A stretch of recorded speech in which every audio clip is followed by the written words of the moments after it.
우리가 살면서 많은 것들을 경험하고 또 많은 일들을 보고 듣고 또 경험하면서 우리 나름대로 어떤 결론을 내리게 됩니다. 아, 이것은 이렇고 저것은 저렇구나. 인생의 중요한 거, 정말 인생의 중요한 것은 이런 거구나 하는 것들을 우리 스스로 마음속에 깨닫게 되고 또 정리를 하지 않습니까? 그러니까 나이를 먹을수록 또 세상 경험이 많아질수록 보고 듣는 것이 많아질수록 그런 것에 대해서 우리가 어떤 결론을 내립니다. 인생에 돈이 참 중요하구나. 맞아요. 돈이 중요합니다. 인생에 명예가 참 중요하구나. 사람들이 나를 쉽게 생각하지 않고 나를 굉장히 귀하고 존중해 주는 거 참 이거 귀한 거구나. 중요합니다. 근데 때로는 있을 때도 이런 것들이 있을 때도 있고 없을 때도 있어요. 또 그래도 살아갈 수 있습니다. 좀 우리가 경제적으로 풍족할 때도 있고 좀 궁핍할 때도 있어요. 그래도 그런다고 해서 그것에 의해서 삶이 끊어지거나 뭐 망하거나 그러진 않습니다. 궁핍하면 궁핍한 대로 거기서 또 하나님의 은혜를 발견하고 살아가는 방법이 있고, 풍족하면 풍족한 대로 또 거기서 기뻐하며 감사하며 살면 되는 것입니다. 그게 막 절대적인 것은 아니라는 거예요. 그래서 이제 우리가 세상을 살면서 많은 것들을 경험하면서 깨달을수록 이제 우리 인생에 이것이 없으면 살 수 없구나 하는 것이 있지 않습니까? 좀 다른 것은 좀 부족해도 좀 불편하고 많은데 이것이 없으면 절대로 안 되는구나. 이런 것이 이제 사랑이 아닐까요? 사랑. 그러니까 어떤 우리가 가족들하고 같이 이렇게 생활하면서 가족들 간에 서로 어떤 신뢰와 사랑이 없다. 그러면 정말 힘든 것 같아요. 가정이 순식간에 지옥이 돼버리고 살 수가 없어요. 그래서 좀 다른 것은 좀 궁핍해도 좀 다른 어려움이 있어도 그런가 보다 그럴 수도 있다 하고 넘어가는데, 가족들 간에 서로 어떤 신뢰와 사랑이 깨져버렸다 그러면 이건 정말 숨을 쉴 수 없을 정도로 힘든 것 같아요. 그래서 가정은 어떤 사랑의 가치와 사랑의 효용성을 배우는, 그리고 연습하고 훈련하는 아주 좋은 학교인 것 같아요.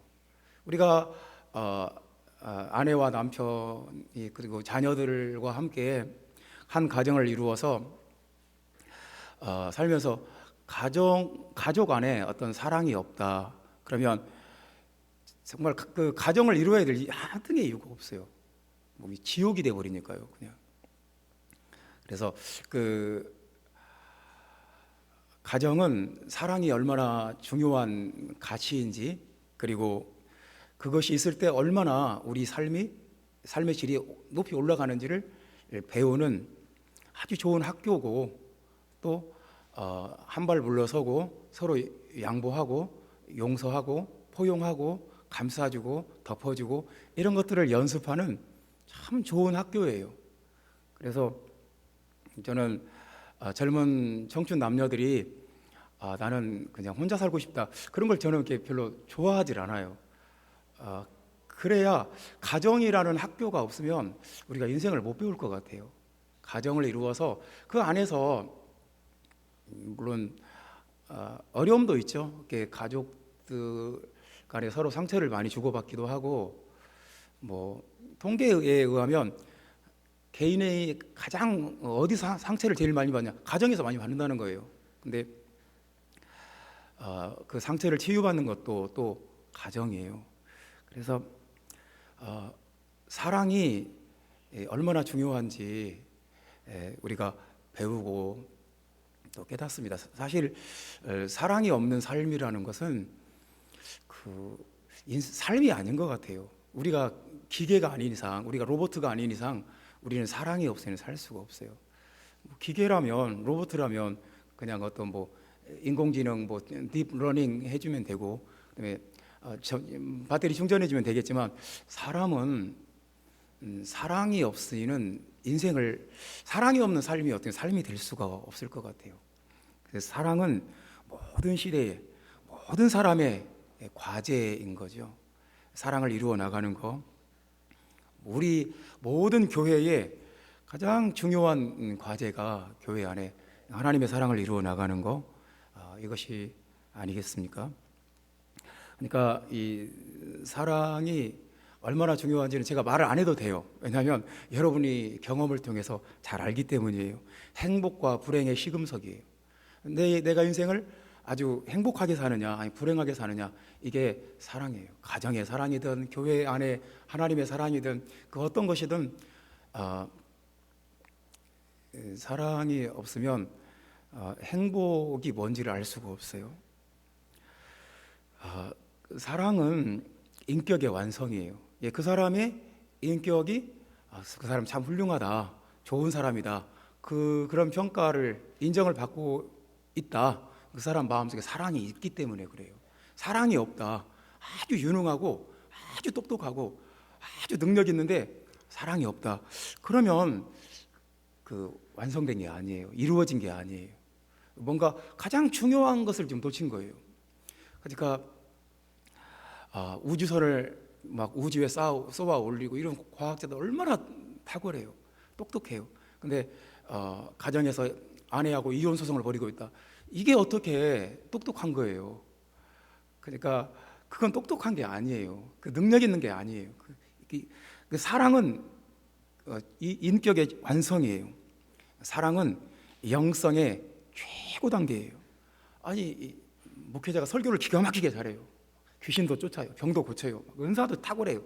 근데 사랑이 없어요. 아주 그냥 이기적이고 아주 다른 사람 상처 주는 것을 쉽게 생각해요. 그거 아무것도 아니에요. 아주 성경에 있는 모든 지식을 통달했다 할지라도, 입을 열면 막 성경이 백과사전처럼 막 나온다 할지라도 사랑이 없다, 아무것도 아니에요. 성경에는 울리는 꽹과리라고 그랬어요.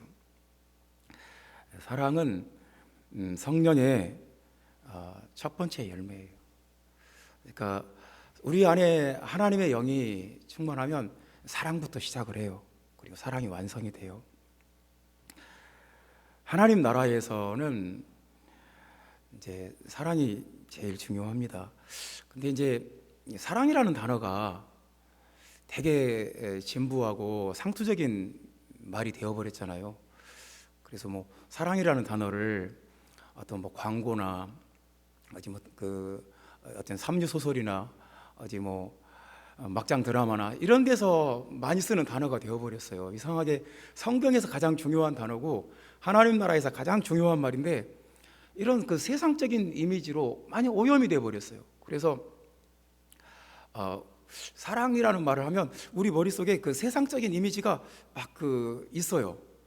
어떤 불륜도 사랑이고 남녀간의 로맨스도 사랑이고 남녀간의 부적절한 관계에도 이 단어가 다 들어가기 때문에 참 사랑이라는 단어가 많이 상투적이고 진부한 표현이 되어버렸구나. 근데 하나님 나라에서 이게 얼마나 중요한지 몰라요. 그래서 오늘은 성경은 우리에게 우리의 사랑에 대한 우리의 모든 오염된 이미지를 다 걷어내고 성경이 말하는 사랑은 무엇인가, 왜 성경에서 이렇게 사랑을 중시하는가에 대해서 본문이 말씀하고 있습니다. 하나님 나라는 사랑의 나라고 사랑이 가득하고 사랑을 체험할 수 있고 사랑이 완성되고 하나님의 사랑이 나타나는 곳이고, 사랑이 없으면 하나님의 나라가 아니고 교회도 아주 모여서 전쟁하는 곳이 되어버리겠지요. 그래서 이제 첫 번째 말씀입니다. 하나님의 사랑은 하나님께 속한 것이다 하는 말씀입니다. 사랑은 하나님께 속한 것이다. 오늘 본문 말씀이 7절부터 21절까지 15절인데요. 사랑은 하나님께 속한 것이다. 이제 7절에 그렇게 말씀합니다. 우리 7절 다 같이 말씀 읽어보겠습니다. 사랑하는 자들아, 우리가 서로 사랑하자. 사랑은 하나님께 속한 것이니 사랑하는 자마다 하나님으로부터 나서 하나님을 알고. 7절부터 21절까지 15절인데 이 안에 사랑이라는 단어가 한글로 봤을 때 29번 나와요. 계속 반복되죠. 사랑. 근데 이제 첫 번째 하시는 말씀은 사랑은 하나님께 속한 것이다 이렇게 말씀합니다. 이런 말씀들이 굉장히 중요해요. 왜냐하면 그 반대의 말을 전제로 깔고 있거든요. 사랑은 하나님께 속한 것이다. 그러면 미움은 마귀에게 속한 것이다. 그게 전제되어 있는 거예요. 그러니까 성경이 어떤 말을 했을 때 그 표현된 말 속에 표현되지 않은 말은 무엇인가 그것도 생각해 봐야 돼요. 사랑은 하나님께 속한 것이다. 미워하는 거, 분열하는 거, 다투는 거, 당짓는 거 이런 것은 세상에 속한 것이다. 마귀에게 속한 것이다. 그래서 이런 거예요. 내가 하나님께 속했나 그렇지 않은가 이런 문제예요. 사랑이 있느냐 없느냐의 문제가 그냥 단순히 인격적으로 훌륭하냐 아니냐의 그런 문제 이상이에요. 아주 그 근본적인 문제가 여기서 결정이 돼요. 이게 시금석이에요. 내가 하나님께 속한 사람이냐 세상에 속한 사람이냐, 내가 하나님의 영 안에 있는가 아니면 귀신의 지배에 있는가, 이런 것들을 구별하는 어떤 시금석이 사랑이에요. 그래서 우리 가정에 이 사랑이라는 것이 있는가, 우리 안에 서로 용서하고 포용하고 이렇게 감싸주고 보듬어주고 이런 것들이 있다면 우리는 하나님께 속한 것이 틀림이 없어요. 근데 우리가 서로를 죽일 듯이 미워하고 증오하고 아주 막 싫어하고 아주 서로를 어떻게 했든지 막 어떻게 좀 막 눌러주고 싶다, 이런 분위기, 이런 영적인 흐름이 있다면 이게 근본적으로 문제가 있는 거예요. 이건 그 근본적인 해결이 필요한 문제예요. 이것은 뭘 조금 사소한 문제가 아니에요. 영적으로는 굉장히 근본적인 문제인 거예요. 이 사랑은 하나님께 속한 것이다. 그러니까 하나님은 사랑이시라 이렇게 말한 그 말은 하나님의 본질이 사랑이에요. 하나님이 어떤 분이냐? 사랑이다. 하나님의 본질 자체가 사랑이에요. 그러니까 태양은 열 에너지다. 태양의 본질은 열 에너지다. 그러니까 태양빛이 여름에 태양빛이 딱 비치면 모든 만물들이 막 힘차게 살아나고 또 우리가 막 몸이 따뜻하고, 태양이 밝게 비치는데, 태양이 뜨겁게 내리쬐는데 추워서 얼어 죽는다. 그런 건 말도 안 되는 거잖아요. 하나님은 사랑이시다. 하나님은 사랑으로 충만하신 분인데 그런 하나님을 믿고 있는데 내 마음속에 얼음장같이 차갑다. 그럼 이게 뭔가 이건 자연스럽지도 않은 거고 뭔가 근본적인 문제가 있는 거예요. 그러니까 그냥 성경은 단순하게 말해요. 하나님은 사랑이시다. 그럼 마귀는 뭐예요? 미워하는 거죠. 다투는 거죠. 서로 막 죽일 마음을 가지고 어떻게 저 사람을 공격해서 그 사람을 공경에 처하게 해볼까, 그런 마음이 있다면 이 자체가 근본적인 영적인 문제가 있는 거예요. 그게 영적인 문제예요. 그래서 형제자매 여러분, 우리 안에 하나님의 마음이 있는가, 긍휼과 자비와 겸손과 온유와 오래 참음의 마음이 우리 안에 있는가. 없다면 그만큼 내가 하나님과 거리가 있는 거예요. 그것을 위해서 하나님은 사랑이신데 왜 나는 사랑이 없습니까? 생각해 봐야죠. 하나님은 사랑이시니까 나도 당연히 사랑해야죠. 기도하고 하나님의 사랑이 내 안에 충만해지도록 기도하고 변화받기를 사모해야 됩니다.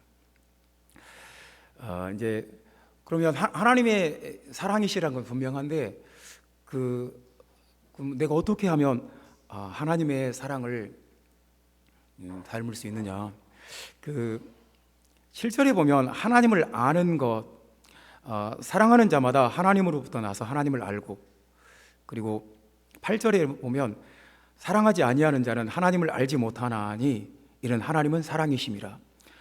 그러니까 이제 이렇게 말씀이 또 이제 전개가 되는 거예요. 하나님을 아는 사람과 하나님을 알지 못하는 사람. 이 성경에서 안다는 말은 그냥 어떤 지적인 것 이상으로 체험을 통해서 아는 거예요. 그러니까 아담이 하와를 알고 그랬을 때 동침했다는 말이거든요. 거기도 안다는 말이 쓰였어요. 그러니까 성경에서 안다는 말은 그냥 머릿속으로 뭐 배워서 아는 그 이상이에요.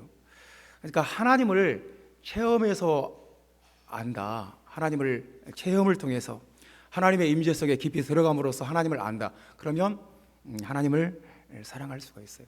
그러니까 하나님을 아는 사람은 하나님을 사랑할 수가 있고, 하나님을 알지 못하는 사람은 사랑을 할 수가 없다. 사랑이 없다. 그러니까 사랑은 막 뭔가 도덕적으로 박애주의를 가져야지, 인류를 사랑해야지, 누군가를, 형제를 사랑해야지, 원수를 사랑해야지, 막 뭔가 강요하고 막 뭔가 막 도덕적으로 막 훈계를 해서 억지로 짜내는 게 아니라, 하나님을 알고 하나님을 경험하면 자동적으로 하게 되는 거. 하나님을 경험하면 그렇게 할 수밖에 없는 거. 그래서 여러분들 안에, 우리 안에 하나님의 사랑이 있기를 원하면 어떻게 해야 되겠어요? 하나님을 알아야죠. 하나님을 체험해야죠. 하나님의 그 임재 속에 들어가야죠. 하나님의 그 깊이, 하나님의 그 충만함이 내게 임하면 내 마음속에 상처나 두려움이나 다른 사람을 미워하는 그 어떤 그 복잡한 것들이 싹 녹아버려요. 눈 녹듯이 녹아버려요. 싹 사라져버립니다. 형제자매 여러분, 하나님을 체험하는 것이 참 중요합니다. 그 20절 말씀에는 이제 미워하는 자는 거짓말하는 자다, 그런 말씀도 있는데요. 그러니까 거짓말한다는 말은 성경에서 굉장히 심각한 말이에요. 그러니까 우리는 일상 속에서 제 거짓말했다 그냥 웃어 넘길 수도 있는데, 성경에서는 이게 굉장히 심각한 말이에요. 그러니까 그 사람의 인격과 신앙과 모든 것은 가짜다, 그런 말이에요. 진짜가 아니다, 거짓말하는 자다. 그러니까 하나님의 사랑이 없이 다른 사람에게 상처 주는 것을 밥 먹듯이 하고, 막 고통을 주는 것을 아무렇지도 않게 생각하고 이렇게 막 산다. 그 신앙이 거짓말하는 거예요. 그러니까 그 진짜 신앙이 아니에요. 얼마나 이게 무서운 말입니까? 내가 평생 신앙생활했는데 너는 거짓말하는 자다. 그러면 이것처럼 충격적인 말이 어디 있겠어요? 네 신앙은, 네 인격과 네 삶은 가짜다, 그런 말이잖아요. 그래서 사랑은 하나님께 속한 거예요. 사랑이 없는 것은 하나님께 속하지 않은 거예요. 성경은 이것을 그냥 아주 명명백백하게 말씀을 해요. 여기에 대해서는 뭐 봐주는 게 없어요. 형제자매 여러분, 사랑이 하나님께 속하는 사랑으로 하나님께 속하는 아름다운 교회 형제자매 여러분 되시기를 주님의 이름으로 축원합니다. 두 번째 말씀입니다. 사랑은 교회 공동체 안에 완성된다 하는 말씀입니다. 12절 말씀 우리 다 같이 읽어봅시다. 어느 때나 하나님을 본 사람이 없으되 만일 우리가 서로 사랑하면 하나님이 우리 안에 거하시고 그의 사랑이 우리 안에 온전히 이루어지느니라. 아멘. 이제 12절에서 중요한 말씀이 뭐냐면 온전히 이루어진다는 거예요. 온전히 이루어진다는 말이 17절에 또 나와요. 온전히 이루어진다. 17절에 보면 이로써 사랑이 우리에게 온전히 이루어진 것은 완성된다는 겁니다. 그리고 또 18절에는 사랑 안에서 온전히 이루지 못하였느니라. 그러니까 이제 두 가지로 또 나누죠. 사랑 안에서 온전히 이루어지는 것과 이루어지지 못한 것, 이게 두 가지 개념을 우리에게 제시를 합니다. 사랑이 온전히 이루어진다. 얼마나 참, 그러니까 이것이 이제 우리의 어떤 목표고 우리의 숙제예요. 하나님께서 우리에게 던져주시는 어떤 숙제 같아요. 사랑이 온전히 이루어진다. 사랑이 온전히 이루어지면 원수도 사랑할 수 있는 그런 단계에 이르지 않을까요? 온전히 이루어지는 사랑. 어, 그런데 이제 온전히 이루어진다는 것 외에도 또 한 가지 봐야 될 게 뭐냐면 12절에 보면 만일 우리가 서로 사랑하면 하나님의 사랑이 우리 안에 거하시고 그의 사랑이 우리 안에 온전히 이루어지느니라. 우리라는 말이 3번 나오지 않습니까? 사실 7절부터 21절까지 15절인데 이 안에 우리라는 단어는 20번 나와요. 20번 나오고, 우리라는 말은 여기서 교회 공동체를 말해요. 우리 교회 공동체를 말해요. 그래서 하나님의 사랑은 교회 공동체 안에서 이루어져요. 교회 공동체 안에. 내가 어디 산속에서 혼자 굴 속에서 기도하고 있다. 그럼 사랑이 없어도 돼요. 나 혼자 있는데 무슨 사랑이 필요해요? 근데 2-3 사람이 모여서 교회를 이루었다. 그러면 거기에는 반드시 사랑이 있어야 돼요. 내가 무인도에 혼자 있다. 사랑이 무슨 의미가 있어요? 근데 2 사람 이상이 있으면 그곳에는 반드시 사랑이 이루어져야 돼요. 사랑이 없으려면 그냥 혼자 무인도 가서 혼자 있는 것이 더 나아요. 그러니까 예수님이 내가 내 교회를 세운다. 주님은 교회를 세우시는 분이에요. 교회는 예수 그리스도의 몸이에요. 교회는 예수 그리스도께서 거하실 하나님의 성전이에요. 그러니까 건물은 서로 연결되어야 건물이잖아요. 기둥 따로, 보 따로, 천장 따로, 벽 따로 이렇게 되면 이게 어떻게 이게 건물이 되겠어요? 다 이렇게 철근과 콘크리트로 아니면 H빔으로 어떻게 했든지 긴밀하게 연결되어 있을 때 이게 성전이고 건물이고, 인간의 몸이 유기적으로 딱 연결되어 있잖아요. 모든 신경망과 혈관들과 그리고 세포들과 소화기관과 호흡기관과 모든 것들이 유기적으로 딱 연결이 되어 있지 않습니까? 예수 그리스도의 몸이에요. 그래서 주님은 교회 안에 그 사랑이 완성되는 것이 주님이 교회 안에 사랑이 온전히 이루어지게 하세요. 주님이 교회 안에 성령으로 하나 되게 하시고 서로 용서하게 하시고 서로 품어주게 하시고 서로 좀 부족함이 보여도 좀 마음에 안 드는 것이 있어도 그것조차도 사랑의 눈으로 보면 다 이쁘잖아요. 좀 어떤 사람이 좀 마음에 안 드는 행동을 해도 사랑의 눈으로 보면 충분히 그래도 그분이 다른 면에서 얼마나 잘하는 것이 많으냐, 사랑의 눈으로 볼 수가 있잖아요. 그러니까 주님은 본문에서 한 번도 한 개인에 대한 말씀을 하지 않으세요. 계속 우리예요. 9절에 보면 하나님이 자기의 독생자를 세상에 보내심은 그로 말미암아 우리를 살리려 하심이라. 하나님이 살리는 것은 우리예요. 우리 교회예요. 그러니까 기독교 신앙은 어디 깊은 기도원 같은데 홀로 떨어져서 혼자 구원받는 게 아니에요. 연결돼서 교회로 같이 구원받아요. 또 10절 말씀에 보면 누구의 죄를 속하시냐면 하나님이 우리를 사랑하사 우리 죄를 속하기 위하여 화목제물로 그 아들을 보내셨습니다. 우리예요. 우리 죄를 속하기 위해서. 그러니까 하나님께서 죄를 속하는 것도 우리 교회예요. 그리고 11절 말씀에도 보면 하나님이 이같이 우리를 사랑하셨으니, 사랑하시는 대상도 우리예요.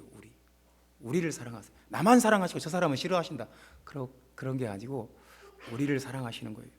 그래서 하나님께서는 이제 교회 안에 계속 사랑을 온전히 이루어 가세요. 성령으로 교회 안에 사랑을 이루어 가시는 거죠. 그러니까 우리도 주님의 그 역사하심에 동참해야죠. 주님이 사랑으로 교회를 건물로 세워가시고 몸으로 세워가시고 성전으로 세워가시는데 우리도 주님의 그 사역에 동참해야죠. 그러니까 저는 우리 교회가 큰 건물, 아주 멋진 건물 가지면 참 좋겠어요. 얼마나 중요해요. 아주 멋진 건물, 막 예쁘고 하나님이 축복해 주시면 그게 가능해요. 그건 이제 기도하고 하나님이 주셔야 돼요. 우리 교회 막 100명, 1000명 모이면 얼마나 좋겠어요. 간절히 원해요. 그것도 우리가 하나님께 구해야 돼요. 우리 인간의 힘으로 그게 가능할까요? 하나님이 역사하셔야 돼요. 근데 우리가 하나님과 함께 그보다 먼저 중요한 거, 큰 건물보다, 많은 숫자보다 그보다 먼저 우리가 회복하고 해야 될 것이 사랑이 온전히 이루어지는 거예요. 교회 안에 아무도 상처받는 사람 없고, 아무도 외로운 사람 없고, 아무도 소외되는 사람 없고, 이렇게 사랑이 온전히 이루어지는 것, 이것이 이제 하나님의 뜻인 거예요. 하나님은 자신의 몸된 교회 안에 사랑이 온전히 이루어지는 것이 굉장히 중요해요. 가장 중요해요. 사랑이 온전히 이루어지면, 사랑의 그 수준이 높아지면 나머지 것은 저절로 되지 않을까요? 아주 그냥 멋진 교회 건물, 또 수많은 사람들이 모이는 교회, 이런 것들이 그 다음에 저절로 이루어지지 않을까요? 반대로 마귀는 교회가 서로 다투고 분노하고 서로 시기하고 질투하고 당이 나눠지고 이런 것이 이제 마귀가 하는 일이고, 이제 그 일에 동참하게 되면 이제 하나님과 맞서게 되는 거죠. 그러니까 이런 일들이 결코 사소하지가 않아요. 결코 그냥 이래도 되고 저래도 되는 문제가 아니에요. 우리는 교회 안에 하나님의 사랑을 온전히 이루어 가시는 그 하나님의 일을 알고 하나님께 동참해야 돼요. 본문의 뒷부분에 가면 그런 말씀이 있습니다. 눈에 보이는 형제를 사랑하지 않으면 보이지 않는 하나님을 사랑할 수가 없다. 그러니까 이런 말을 해요. 나는 예수님은 좋은데 예수 믿는 사람들은 싫다. 나는 예수님은 좋은데 교회는 싫다. 그런 말을 우리가 많이 들었지 않습니까? 교회 가서 예수님은 좋은데 교회 형제 자매들은 별로 안 좋다. 그런 경우가 많이 왕왕이지 않습니까? 그러니까 그런 말들이 다 성경적인 말들이 아니에요. 그러니까 눈에 보이는 교회, 눈에 보이는 형제를 사랑하지 않는다. 하나님을 사랑하는 것은 애초부터 불가능하다는 거예요. 그러니까 사랑의 완성은 온전한 사랑이 이루어지는 것은 눈에 보이는 형제 자매에 대해서 포용하고 용납하고 용서하고 감싸주고 덮어주고 이렇게 하는 것입니다. 형제 자매 여러분, 주님은 교회 공동체 안에 온전한 사랑을 이루어 가시는 분이다. 우리도 주님께는 그게 중요해요. 그 교회를 크게 짓는 것보다 사람이 많아지는 것보다 이게 더 급선무인 거예요. 이게 더 중요한 문제인 거예요. 우리도 주님의 그 사역에 동참해야 되겠습니다. 그렇게 하시기를 주님의 이름으로 축원합니다. 세 번째 말씀입니다. 하나님의 사랑은 종말론적이다 하는 말씀입니다. 17절 말씀 우리 다 같이 읽어 보겠습니다. 이로써 사랑이 우리에게 온전히 이루어진 것은 우리도 심판날에 담대함을 가지게 하려 함이니 주께서 그러하심과 같이 우리도 이 세상에서 그러하니라. 아멘. 심판날에 담대함을 가진다고 말씀을 합니다. 그러니까 이제 사랑은 우리가 완성해야 되는 어떤 것 같아요. 하나님의 사랑이 있으면 심판날에 담대함이 있고, 반대로 어떤 사랑이 없다. 그렇다면 이제 하나님의 심판날에 굉장히 두려워 떤다는 거죠. 혹시 떨어지면 어떡하나. 그러니까 하나님 앞에 최종적으로 남는 것은 이제 하나님께서 최종적으로 보시는 것이 이제 사랑이라는 거죠. 심판 날에 하나님께서 보시는 거, 제가 이제 하나님의 심판대 앞에 섰어요. 근데 주님, 제가 설교를 참 열심히 했습니다. 뭐 그런 거, 제가 참 책을 많이 읽었습니다. 그런 거 심판 날에는 이제 별로 그 의미가 없는 거예요. 그러니까 제가 그 해외 선교 나가서 많은 사람들에게 복음을 가르쳤습니다.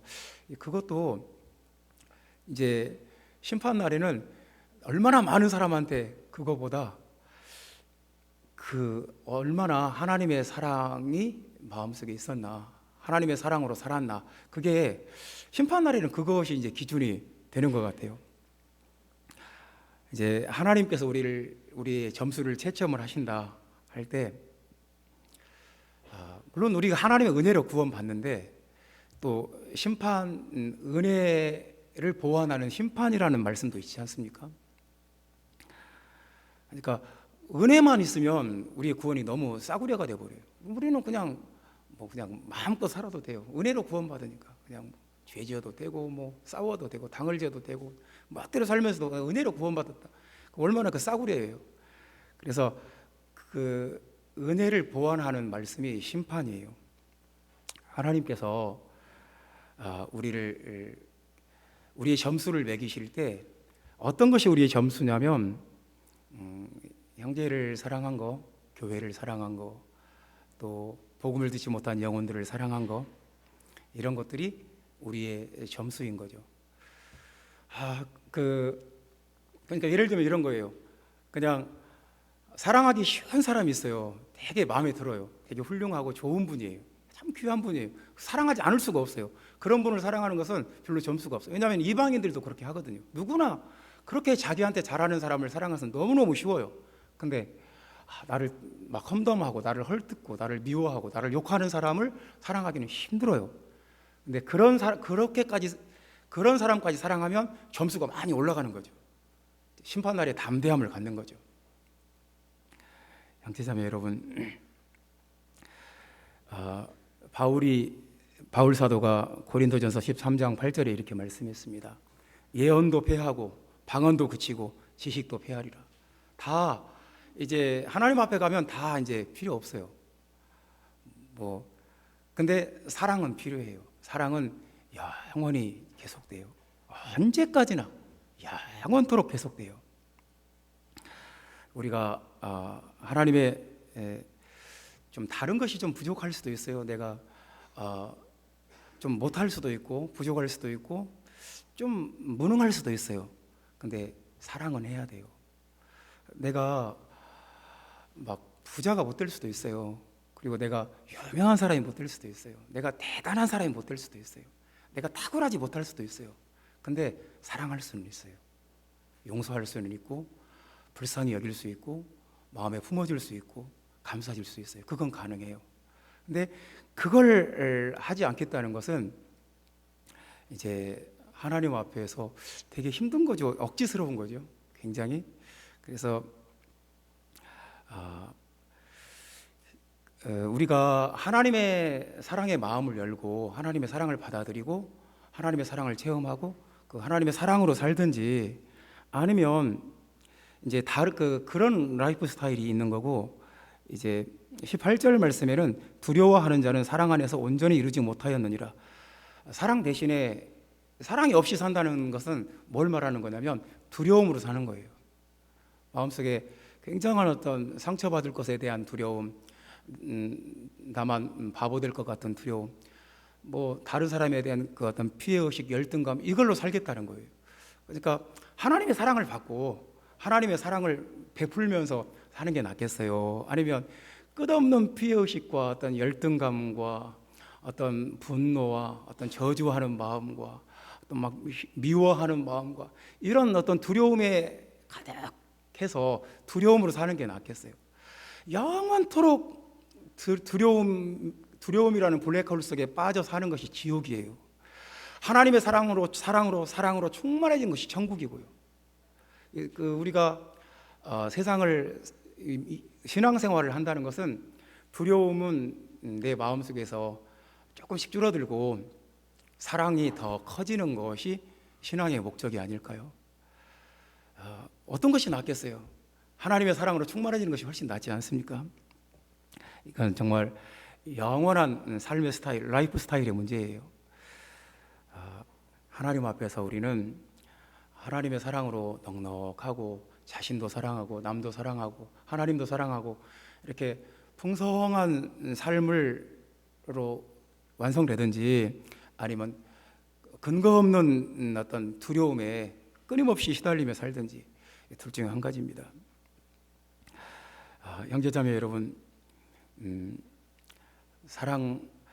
사랑이 무엇인지 그리고 사랑이 왜 우리에게 중요한지 오늘 본문은 우리에게 강력하게 말씀하고 있습니다. 성경이 어떤 것을 강력하게 말씀할 때는 꼭 대조를 시켜요. 흑과 백을 딱 나눠놓고 거기서 우리에게 결론을 내리게 만들어요. 강력하게 우리에게 사랑에 대해서 말씀하고 있습니다. 사랑은 첫 번째로 하나님께 속한 것입니다. 내가 사랑 가운데, 사랑의 에너지 가운데 살고 있느냐 여부가 하나님께 속한 것인지 아닌지를 나누는 시금석이라는 것입니다. 그리고 하나님의 사랑은 교회 공동체 안에 이루어지는 거예요. 교회 공동체가 사랑 안에서 온전히 이루어지는 것 가장 중요한 문제입니다. 사랑은 종말론적으로 중요해요. 영원히 중요한 거예요. 다른 것은 세상에서 우리가 교회 지상에 있을 때 중요하고 영원한 세계에서는 없어도 돼요. 근데 사랑은 영원히 계속되고 중요한 거예요. 이 하나님의 사랑이 저와 여러분 안에, 아름다운 교회 안에, 여러분의 가정 안에 차고 넘치시기를 예수님의 이름으로 축원합니다.